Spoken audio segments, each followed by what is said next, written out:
Isa na namang bus ang nahulog sa bangin. Nahulog ang Star Eagle bus sa bangin na may 30 talampakan ang lalim. Pero minalas man ang mga pasahero na nasugatan sa insidente, swerte pa rin daw sila dahil sa putikan nahulog ang bus. Live mula sa Pagbilao, Quezon, si Mia Reyes. Mia. Cherry, base sa inisyal na investigasyon, nakatulog daw habang nagmamaneho ang driver ng Eagle Star bus kaya nahulog ang sasakyan sa bangin. 30 talampakang bangin ang pinaghulugan ng Star Eagle bus sa Old Zigzag Road ng Barangay Silangan, Malikboy, Pagbilao, Quezon, bandang alas 7:30 ng umaga. 64 na pasahero ang sakay ng bus nang mangyari ang aksidente.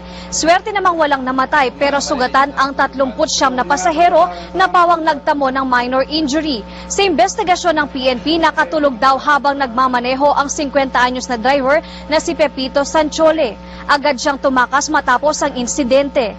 Makikita nyo na nakataob na ang Star Eagle bus pero kung tutuusin, maswerte pa rin ang mga pasahero dahil kahit 30 talampakan ng lalim ng bangin ay nahulog naman ang bus sa malambot na bahagi ng lupa. Halos putikan na raw yung pinagbagsakan ng bus dahil na rin sa pag-ulan dito sa Quezon, kaya hindi ganoon katindi yung naging impact ng pagbagsak nito. Sa ngayon, 18 biktima pa nagpapagaling sa ospital habang hinahanap na ng otoridad ang driver ng bus para kasuhan ng reckless imprudence resulting in multiple physical injury. Samantala, sasagutin naman daw ng Eagle Star Bus Company ang lahat ng gastusin sa pagpapagamot sa mga biktima. Sherry.